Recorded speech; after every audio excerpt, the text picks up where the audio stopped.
We're here today to be regaled with all kinds of fascinating information, probably some participation as well. And I just want to mention that if you need a bathroom, either of these doors leads into a hall. There are bathrooms right across the hall. Exit's clearly marked. That's not an exit, it says so right there.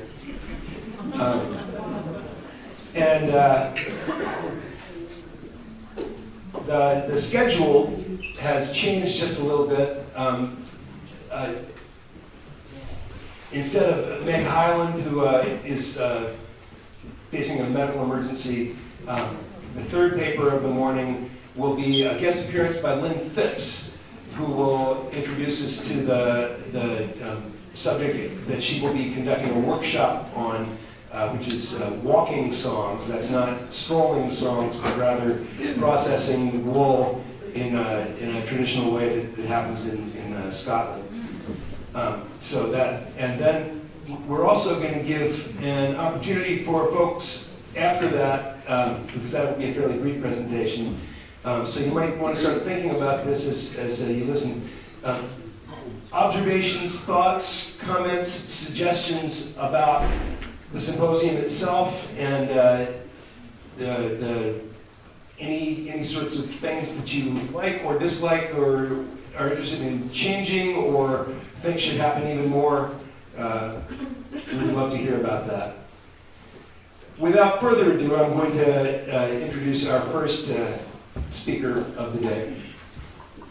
This gentleman over here, Jerry Bryant, is a longtime independent scholar of all things maritime and musical, performer, a songwriter, and a good comrade and companion in all ways. He has told me that he's decided to replace his subject this morning. It's going to be on the use of syntax and imagery in clerical maritime poetry of the 18th century. Listen to that. Yeah. He'll be talking about things that if you are too young to understand this, you should leave. And I'm just going to let Jerry introduce his subject because he's amazing. Thank you, Craig.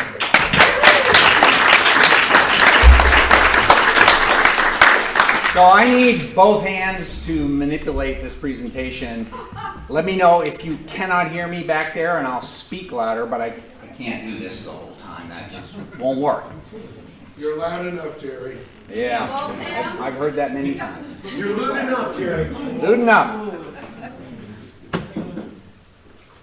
It was the second weekend of June in 1987 or 88.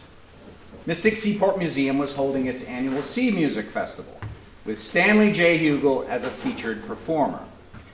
A relatively new offering on the schedule was a pub sing in a bar in downtown Mystic. I remember that the room was very crowded. Festival artists took turns leading songs, and then towards the end, Stan stepped up and held forth.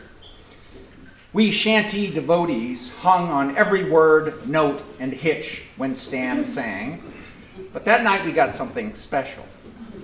Perhaps it was the tot, or tots, of rum, or maybe it was the less academic atmosphere of the pub compared to the seaport venues. Whatever it was, Stan came out with a couple of shanties using what he called the authentic verses and choruses. For me, it was an epiphany. In my innocence, I'd never realized that sailors didn't sing exactly what was on the records I listened to. That night, Stan took the scales from my eyes, and I began a decades-long quest to uncover as many authentic shanties as I could. As I began my investigations, I quickly learned that Stan had stated unequivocally that he had written down the authentic words to several dozen shanties. In fact, in the introduction to the first edition of his Shanties from the Seven Seas, published in 1961, he wrote, "Some of the songs have had to be altered owing to the demands of the censor, so a little of the real meaning of the sea slang and double entendre has been lost. sometimes on purpose. In the translations also, to help the meter and rhyming, Alternatives have been necessary, but in the main, the story told in the shanty is that of the original. Students wishing to know how many of the camouflaged verses went will be able to find them in a book now in preparation to be called The Ballad, edited by G. Legman. I never got the chance to ask Stan about his manuscript, and as the years passed following his death, the legend grew about the missing trove of bawdy lyrics. Stan's widow and sons professed no knowledge of its whereabouts. Every scholar who tried to find the manuscript, hit a dead end. Those few aficionados interested in this niche of sea music had to content themselves with guesses about the camouflaging Stan did in his book. The only shanties I remembered from that fateful pub sing were a dirty version of Sacramento with a chorus that referred not to the gold found on that river's banks, but instead to the hygienic qualities of the grass growing there, and also the real words to a rovin'. When I was assembling uncensored sailor songs from the album by Salty Dick back in 2004, I used Stan's clues about the lyrics he had camouflaged to try and deduce what the authentic ones might have been. He prided himself on, quote, coming closer to the mark, unquote, in camouflaging lyrics than other collectors. So it wasn't too difficult to come up with possibilities for the original words of some songs. But the tantalizing dream that someday his lost manuscript would come to light never died. In January of 2023, at the annual Shanty Blast fundraiser for the Sea Music Festival, a PhD candidate from England named Molly Carlisle announced to the assembled crowd that she was working on her dissertation, the subject of which was Stanley J. Hugill and his legacy, and she would very much like to talk to anyone who knew Stan or sang with him. I volunteered, and Molly and I met over Zoom a few weeks later. The conversation eventually came around to Stan's unexpurgated shanties. I told Molly about the faint dream I had that Stan's lost manuscript would be found someday. And then Molly informed me that Jessica Floyd, a professor at Community College of Baltimore County, was even then writing a book that analyzed the shanties in Stan's manuscript. As it turned out, Dr. Floyd presented a paper in 2023 at this very symposium, taking a sociological look at how the Bawdy Chanty lyrics illuminated gender identity and sexuality in the seafaring world of Hugill's day. At the time that Molly surprised and delighted me with their news of the recovered manuscript, which was in January of that year, she cautioned me that Dr. Floyd was carefully guarding her discovery so that no one would scoop her. Jess Floyd had found that the manuscript was in a larger archive of material held by the Kinsey Institute at the University of Indiana. She too had heard the rumors of Stan's lost collection, and like everyone else, she was told that, quote, the texts were likely gone, lost to time, or hidden somewhere, unquote. She began her research in 2013. Through the online chat room, the Mudcat Cafe, she came into contact with scholars such as Jonathan Leiter, Gib Schreffler, and Bob Walzer. They all referred to the manuscript as the Holy Grail of shanty research, and each of them gave her clues that furthered her search. Dr. Floyd writes in her book, Cabin Boys, Milkmaids, and Rough Seas, quote, the more that I heard about this missing manuscript and the secrets it contained, the more driven I was to attempt to locate it. It was, and still is, a literary researcher's dream. The name Gershon Legman kept coming up, Dr. Floyd says. Legman, an American scholar who specialized in erotic material, was, in the 1950s, preparing a book for publication. Remember the mention I just made about Hugill's note in the first edition of Shanties from the Seven Seas? Well, that book was never published.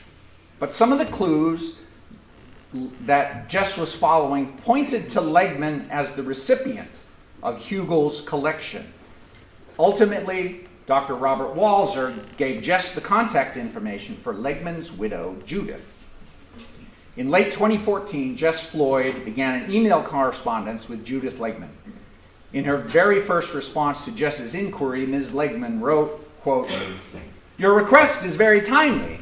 I have just sent off to the libraries of the Kinsey Institute most of the manuscript that my husband had prepared when he was hoping to have a large compendium of uncensored folk songs published. But I haven't yet mailed them the carbon copy, and if it would help you, I can make a photocopy of the chapter on sea shanties and send it to you by postal mail."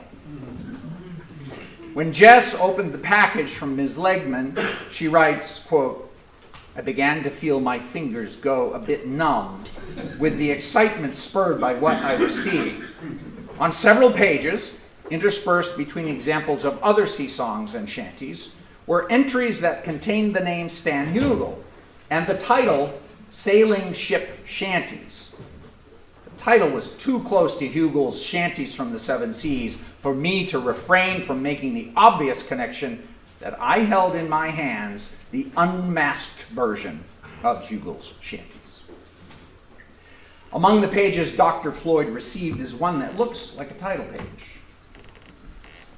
It reads, "Sailing Ship Shanties, as sung at the latter end of the 19th century and at the beginning of the 20th century, collected by Long John Silver," quote, parenthesis, Stanley J. Hugill, Aberdovi, Merioneth, 1956. The Holy Grail, indeed. Soon after interviewing me, Molly shared with me scans of a tranche of letters between Stan Hugill and Gershon Legman, ranging from late 1955 to 1966. The letters were illuminating and tantalizing, but the lyrics of Stan's shanties were not included. It wasn't until the fall of 2023 that dear Dr. Carlyle sent me scans of the Sea Songs chapter from Legman's manuscript. Although these were not the original pages that Stan had sent to him, Legman had transcribed and labeled each one that came from Hugill's lost Sailing Ship Shanties manuscript. They total 42 songs from Stan. There was also a bunch of others that Legman acquired from a variety of sources. I blacked that. Should I put it back on? No, we were just trying to figure out. Oh, no, I did it on purpose. Make sure it worked. Yeah. So. Soon after interviewing me, oh no, I read that already. I want to thank Dr. Carlyle publicly for sharing these files with me. She is a true lover of salty sea songs and a fearless collaborator. So, thank you, Molly. This bonanza of material was beyond anything I had imagined. Stan wrote in his introduction to Shanties from the Seven Seas that old-time sailors, quote, "called a spade, unquote, which was abundantly clear as I went through the pages. Miss Joanna Colcord herself, that invaluable shanty collector, stated that authentic shanty lyrics represented, quote, jovial, forthright, almost wholesome obscenity, with no suggestiveness or double entendre such as disfigures our music hall compositions. And it served its turn. The shantyman who could surprise a laugh from the crowd on the rope made the work lighter. Here at last was a set of shanties that had not been subjected to the blue penciling that Stan seemed to regret so much. The fact is that Long John Silver's dirty shanty manuscript was completed and sent to Gershon Legman 5 years before Stan published Shanties from the Seven Seas. Although he insisted that Legman use his pseudonym and be worried about sending the collection through the post, which might lead to troubles related to British obscenity laws of the time, Stan obviously cared a great deal about preserving these versions of the shanties he learned and no doubt sang while sailing around the world. He wrote in his introduction, quote, "I have endeavored to come nearer to the original than other writers," unquote. Let's see how close he came.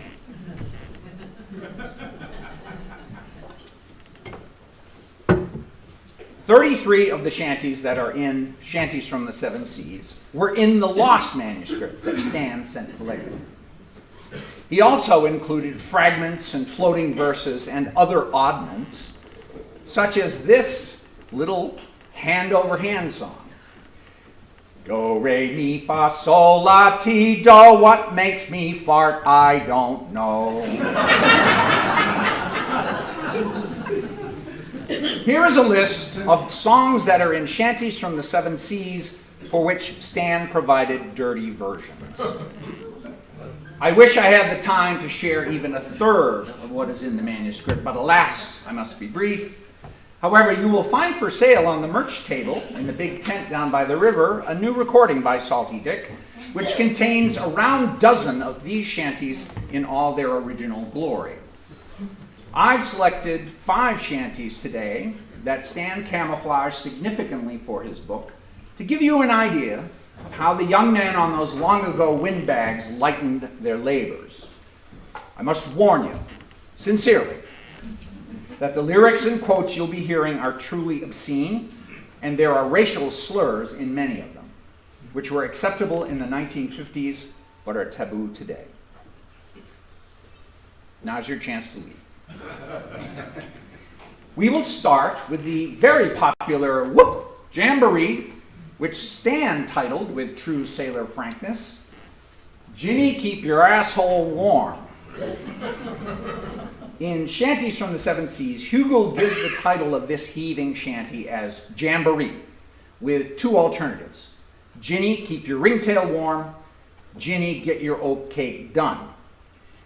Where the whoop came from, I don't know, because as you'll see, that word was not part of either the clean or the dirty version that Stan put together. Hugill says that this song was, quote, very difficult to camouflage. It is one of the shanties that upset the theory that unprintable words were kept solely for the solos. The choruses were always above board, or words to that effect, given by many collections, since the final and noisiest line of this shanty's chorus is unprintable. Many of my verses I had from a certain Mr. Jones, a Welsh mate who had served in many sailing ships. The last line of each verse, too, had an unprintable line. Let's look at the blue penciling that Stan did on this one. So here is the clean, grand chorus that was published in Hugill's book under the title Jamboree. In the lost manuscript, the dirty version, titled Ginny, Keep Your Asshole Warm, has this chorus. Oh jamboree, I, a big pricked black man, sheeted home behind. Oh jamboree, Ginny, keep your asshole warm. And now you know what the unprintable last line of each verse is. Times being what they are today, for my recording, I did some blue penciling of my own, changing big pricked black man to big pricked sailor man. In Hugill's day, there were no qualms about making use of racist stereotypes of black men. Some of the other versions Hugill published include lines such as, oh, you long-tailed black man, poke it up behind, and get away, you black man, don't you come close to me. But now, please join me in a rendition of the recovered Ginny, Keep Your Asshole Warm. I will put the camouflaged lyrics up on the screen, and we'll sing the authentic lyrics. So the blue penciled words are the ones that changed. Now, me lads, be of good cheer, for the Irish land will soon draw near. In a few days more we'll sight Cape Clear. Oh, Ginny, keep your asshole warm. Oh, now, me boys, we're off Holyhead. No more we'll cast a dipsy lead, and soon we'll lie in a fucking feather bed. Oh, Ginny, keep your asshole warm. Oh jamboree,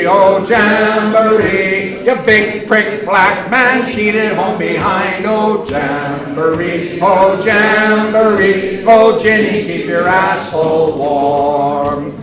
Now the bar ship is in sight, and soon we'll be off the old Rock Light, and I'll be up your flute a night. Oh Ginny, keep your asshole warm. And Now we're hauling through the dock, all the pretty young girls on the pier had to flock. And there's my Ginny, oh she's hungry for the cock. Oh Ginny, keep your asshole warm. Oh Jamboree, you big prick black man, cheated home behind. Oh Jamboree, oh Ginny, keep your asshole warm. Now we're tied up to the pier, it's go below, and so your musty gear, and I'll soon be 2 blocks up, ya my dear. Oh Ginny, keep your asshole warm. Now I'm safely on the shore, and I don't give a fuck how the winds do roar. I'll drop me anchor and I'll go to sea no more. Oh Ginny, keep your asshole warm. Oh Jamboree,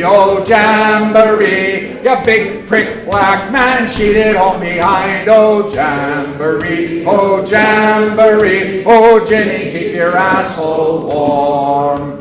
Now I've had 2 weeks ashore, I'll pack my bag and go to sea once more, and I'll bid goodbye to my Liverpool whore. Oh Ginny, keep your asshole warm. Oh Jamboree, oh you big prick black man, cheated home behind. Oh Jamboree, oh Ginny, keep your asshole warm. Sounded pretty good. Now you may wonder why a horny sailorman was singing about anal sex rather than vaginal. Well, the surprising answer to that question is coming up soon. But first, let's take a look at this well-known capstan shanty. In Shanties from the Seven Seas, Hugill introduces this shanty with this paragraph. And now we come to a shanty usually spoken of in hushed tones by collectors. I don't know why. Many other shanties were just as obscene and even worse. This is the notorious Hog-Eye Man, which is supposed to rank with Abel Brown the Sailor in infamy. Terry devotes several paragraphs trying to explain why it wasn't decent and what the hidden meaning of the term hog-eye was in the minds of dirty old sailors. But with all his verbosity and hinting, he doesn't explain a thing. As a matter of fact, Wall gives an explanation of the word without any obscene entanglements. He plainly states that it was a type of barge. I rather think Terry got his words mixed. He was thinking of dead-eye and not hog-eye, the former having both a nautical and an obscene significance. Anus. Nevertheless, the solo parts were indecent, and a large amount of camouflaging was necessary before this song could be made public. This is another instance where modern sensibilities balk not at sexual terms, but at racial ones. In his book, Hugill gives the chorus thus: "And a hog-eye, railroad nigger with his hog-eye, row the boat ashore with her hog-eye, oh, she wants the hog-eye man." But curiously, in the Lost collection, the chorus goes, "Oh, hog-eye, oh, row the boat ashore for her hog-eye, row the boat ashore for her hog-eye, oh, she wants the hog-eye man." Nothing objectionable at all in that chorus. But wait till we get to the verses. So, same protocol here. This is the clean version, and the blue words are the ones that got changed. And we're going to sing. Oh, the hog-eye man is a man for me, with a prick from here to Tennessee. Oh, hog-eye, oh, row the boat ashore for her hog-eye, row the boat ashore for her hog-eye, oh, she wants the hog-eye man.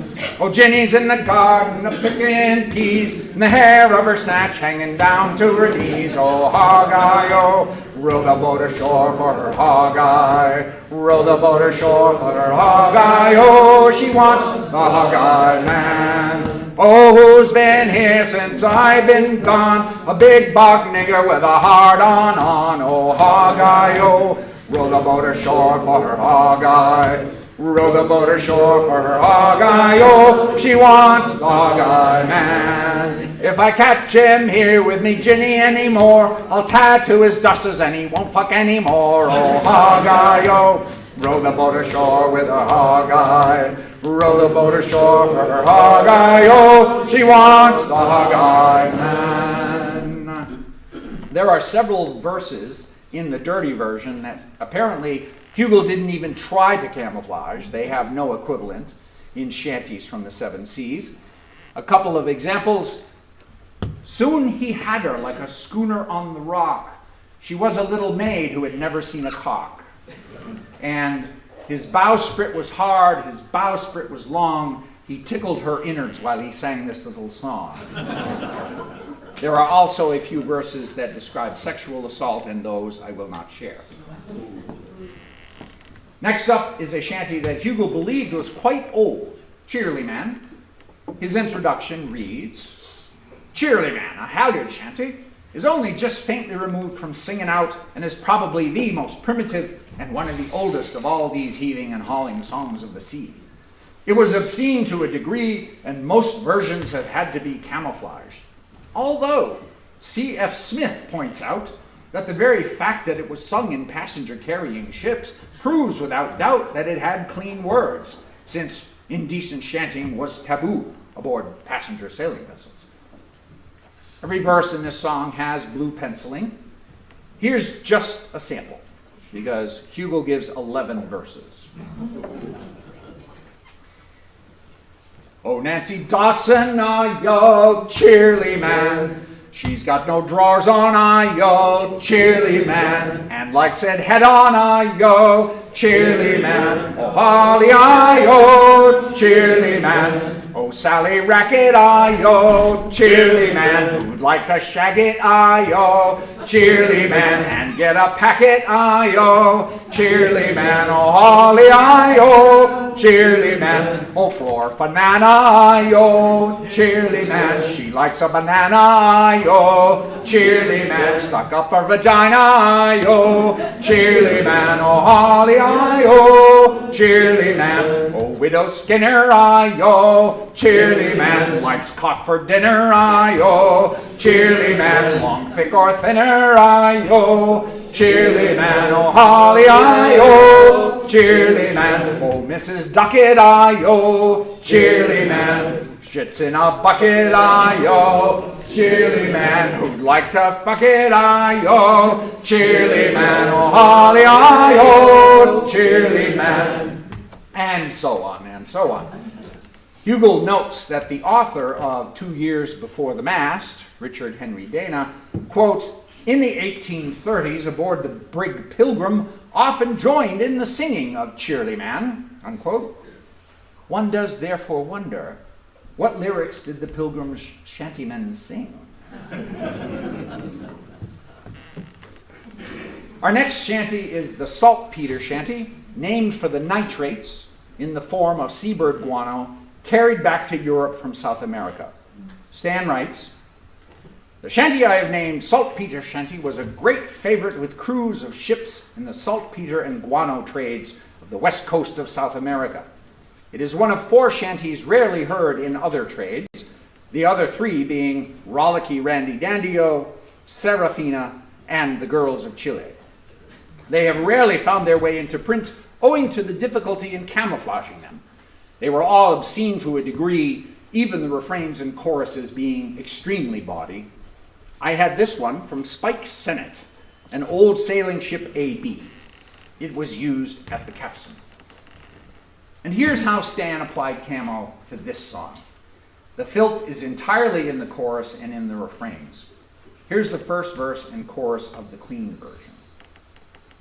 The dirty version goes, to old Callio we're bound away, asshole. To old Callio we are bound away, asshole. We're bound away from Liverpool Bay. Oh, them putas at Chile will grab all our pay. Asshole, slap her ass, ram it 2 blocks up her asshole.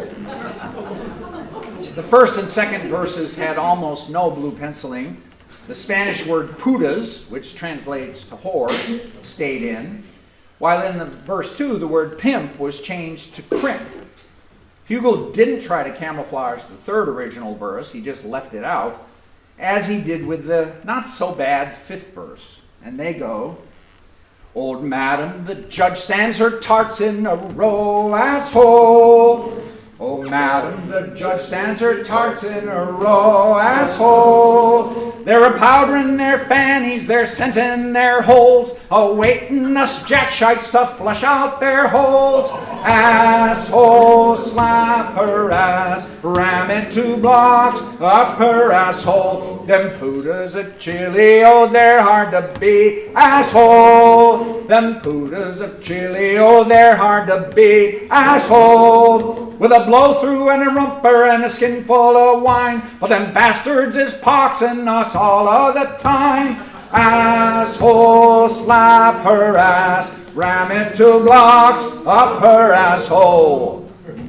Interestingly, Hugill didn't change the word bastards in this verse, but he did change poxing to robbing.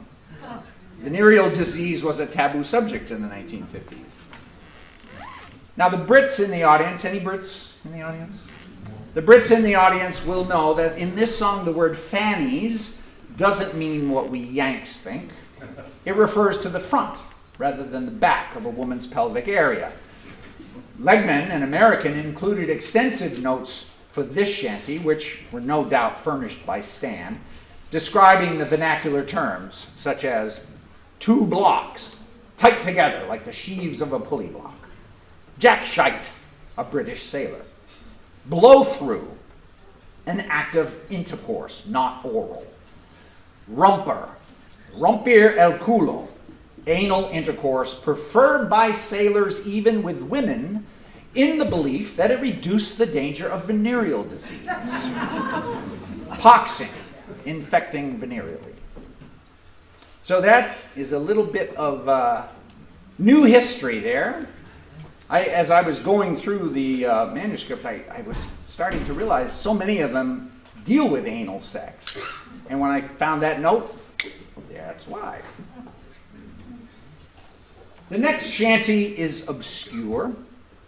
It's been rarely collected, printed, sung, or recorded. But it's an excellent example of Stan's careful camouflaging and, in its authentic version, a real banger, as the current expression goes. It's an outward-bound capstan shanty, which he learned in 1926 from Mike O'Rourke, who was, quote, "a fine old Irish seaman who had spent much time in the WCSA trade. That is, in Liverpool Cape Horners, which traded to the ports of Peru and Chile to load guano and nitrates," unquote. Stan's intro to the song in Shanties from the Seven Seas begins, quote, "Another shanty singing of Jack's amours is the one which I will call the Gals of Chile," unquote. He does provide an alternative title, "To Me Hevo Hanger Hilo."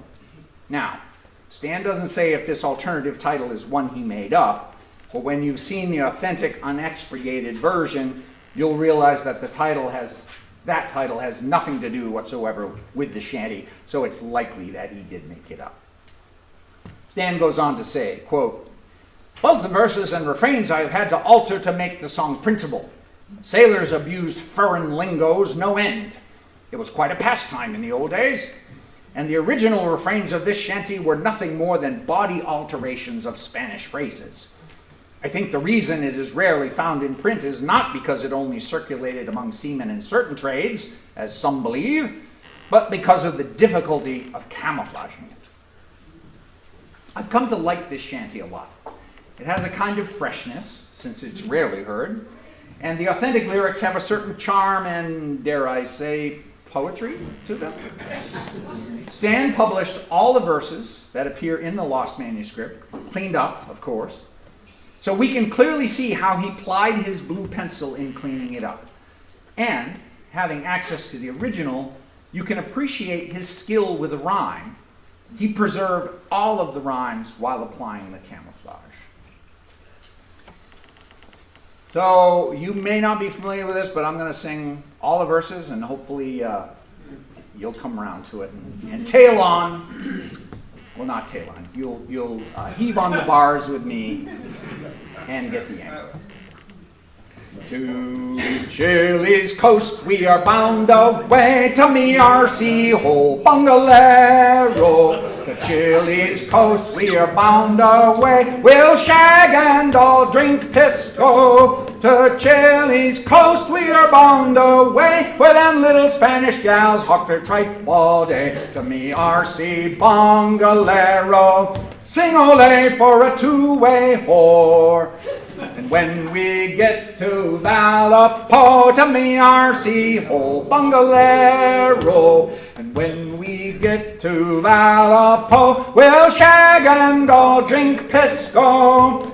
They'll grab you around the middle and they won't let go, to the Casa de Puta with a roll and go. To me RC bungalero, sing ole for a two-way whore.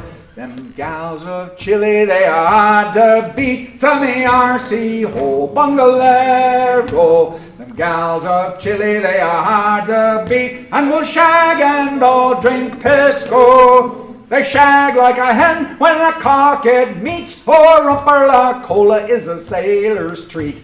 To me RC bungalero, sing ole for a two-way whore.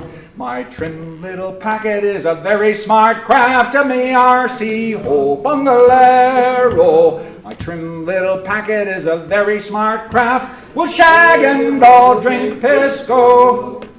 You can have your choice of a hole or a crack, a peso up the front and twofer up the back. To me RC bungalero, sing ole for a two-way whore. Them senoritas are smart and gay, to me RC ho bungalero. Them senoritas are smart and gay, we'll shag and all drink pisco. They'll drink and shag till the break of day, then pitch you out like a bale of hay. To me RC bungalero, sing ole for a two-way whore. Rosita, Anna, and Carmen too, to me RC ho bungalero. Rosita, Anna, and Carmen too, and we'll shag and all drink pisco. They'll greet you with a hullabaloo, then they'll drop their drawers for a nice buckaroo. To me RC bungalero, sing ole for a two-way whore.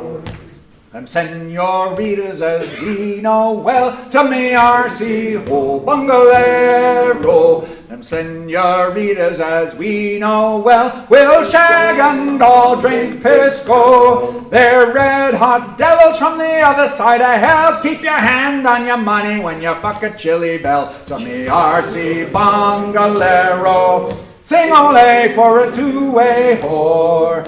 When the time comes for to say farewell, to me RC ho bungalero. The time comes for to say farewell, we'll shag and all drink pisco. Goodbye to the gals and the money as well, with a dose of the pox from old Corinel. To me RC bungalero, sing ole for a two-way whore.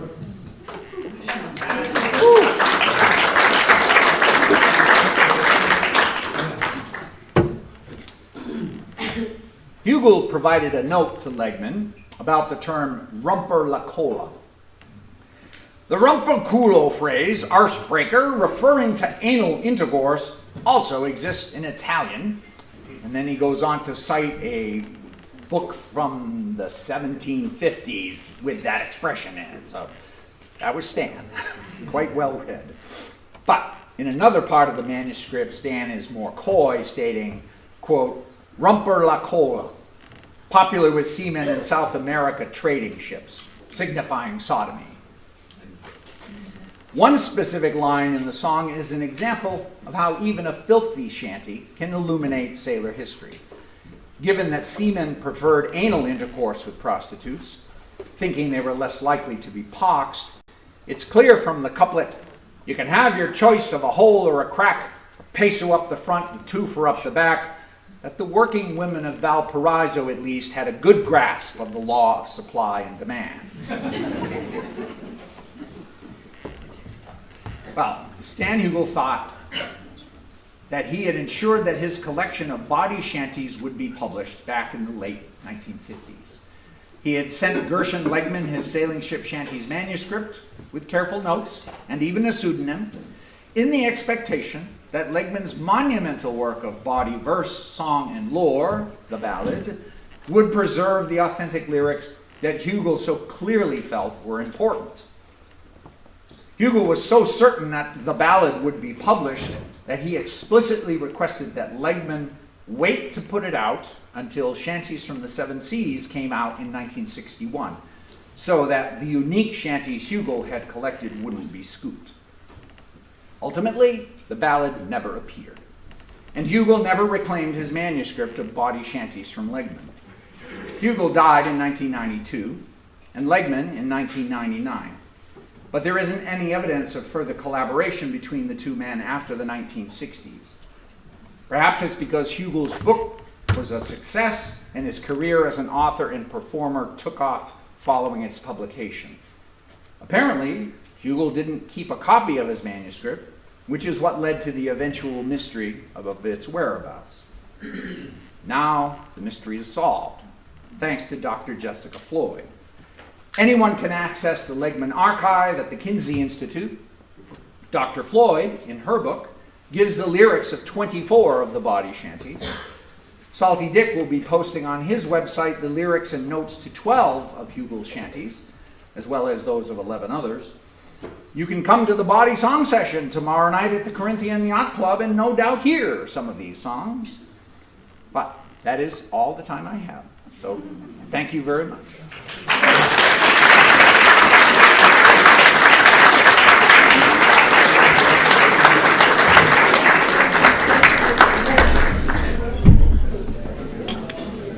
Are there any questions? First hand went up with Stephen Sanfilippo. I've got two, Jerry. You know the one I'm asking, which came first, the chicken or the egg, the clean version or the dirty version? And is the dirty version dirty and got the clean version? Also, these songs are dirtier than most people think because I think they deal with a lot of what we call sodomy. It's male on male. And also there's an interesting robot, bust. Robot is to break. What do that applies to a virgin? According to Stan, no. It applies to aspirated. Aspiration. Yeah. But we use ass for the front. Well, I'm sorry. to your question about which came first, Hugill did not explicitly state this came first and then this. But having read both his book, which were the cleaned up version, and having read the originals that he wrote down and collected when he was at sea, I feel confident in saying that the dirty versions were the ones that sailors sang, and it was collectors who wanted to publish these songs that cleaned them up. So I can't prove that, but there's a lot of evidence that dirty came first, collectors did vulgarizing afterwards. Yeah. I think it seems like there may be a difference too between dirty versions of some like other kinds of folk songs. Like that question, the answer to the question may be different depending on what kind of song we're talking about. Yeah, I was talking earlier with Stephen about this, that most of them seem to be original works. They are not borrowing existing melodies, for example. There wasn't an existing song called The Girls of Chile or something else that then they turned into that. I believe these were original works. They were created as tools on sailing ships, and for the most part, they came into being as dirty things. They were not parodies of existing clean songs.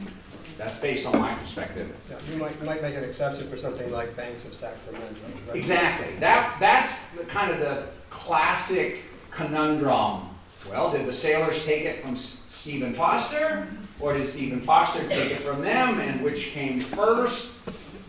I mean, having found the original lyrics that Stan put in the manuscript, there's plenty of grass to wipe your ass. That was the authentic lyrics, he said, and in his book, he cleaned it up. Plenty of gold, so I've been told. So I believe, in that case, the dirty version came first. But we don't know whether Foster wrote it or Sailor wrote it. Is there any thought of whether there's a similar exchange with railroad songs or other work songs where it was mainly men singing? I have not gone that broad a field. My intuition tells me, based on what I have studied, that if it was a group of men doing labor, they were singing dirty words. And if they got collected, the words got cleaned up. Yes, Bob? It's interesting that the manuscript that Just Floyd used, and I believe the copy that you got from Molly, are both Legman's manuscript and not Hugill's. So at this point, we still don't have the original document from Hugill. We're still dealing with a secondary source, so the information that we have is filtered through the editorial eye of Gershon Legman. And I wonder if anybody's going to go to the Kinsey Institute and actually, unfortunately, apparently the collection is enormous there, and somebody's going to have to dig through a lot of paper to find it. See if it is even there. I wrote to them and said, "What have you got?" And they said, "It's big." Well, that's exactly what Molly said when I asked her that question. She said it's entirely possible that Hugill's original typescript, we saw the cover page of it. Right. But it's possible that the rest of his typescript is in that archive someplace, but Kinsey hasn't cataloged it. Right. So it's right ground for scholars who want to go digging through dusty boxes. Yeah. Just on that, I will be going to the... Oh, you're here! I didn't Yes. see you! Molly Carlisle!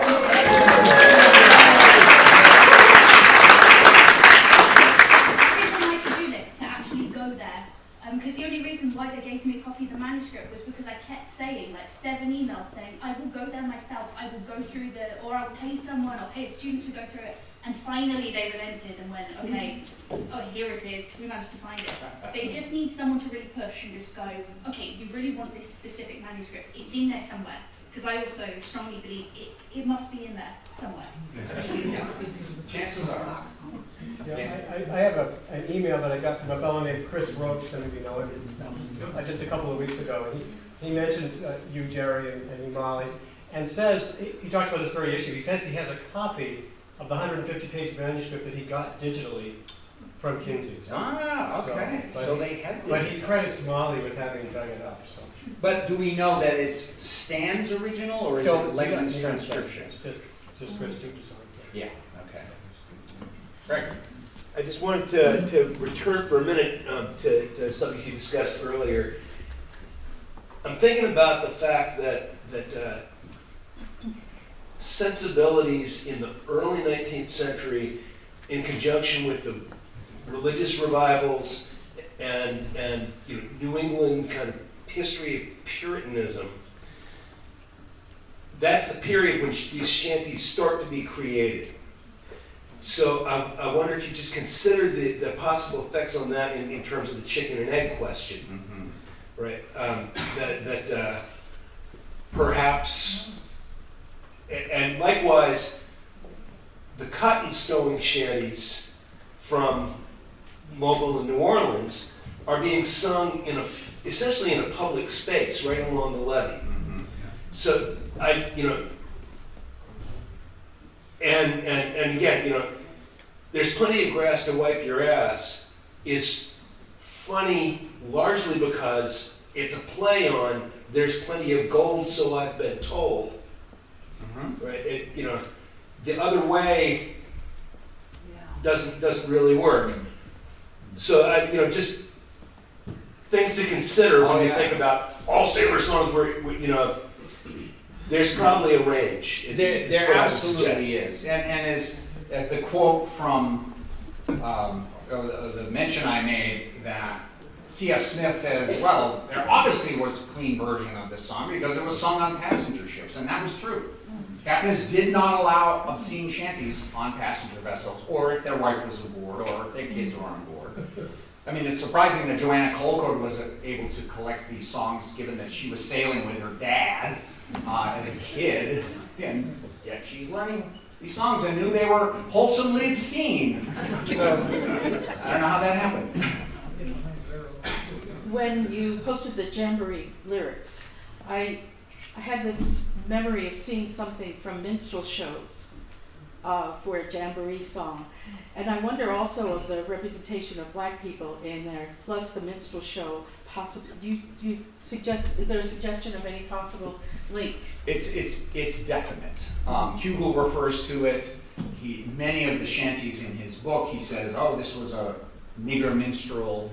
This comes out of the minstrel tradition. There's a black song." He obviously had done a lot of research into African American song in the United States because he has all sorts of references in his book about them. So there was a very strong connection to minstrelsy.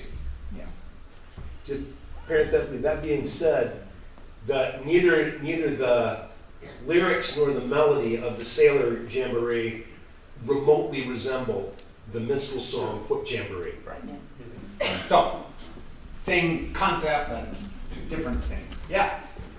I know that when Zora Neale Hurston went collecting in juke joints in the South, she had to beg for them to give her the original dirty lyrics. And I think that probably he had a distinct advantage being a man collecting from men. They really did not want to sing those in front of her.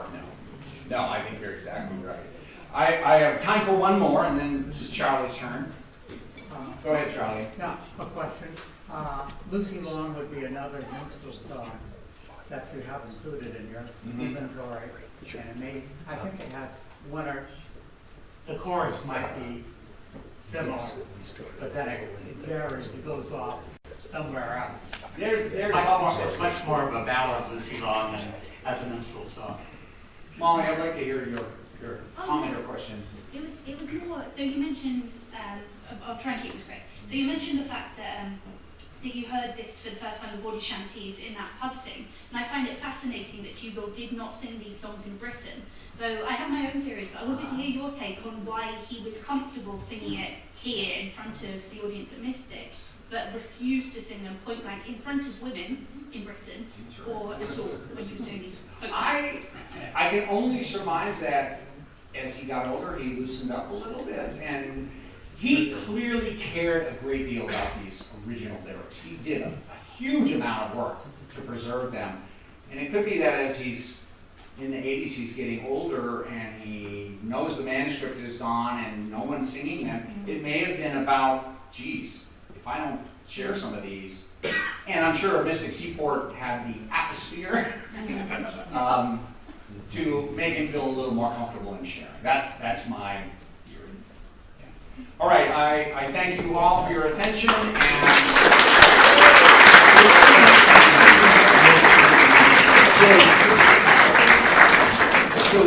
Thank you for an exemplary presentation. That was excellent.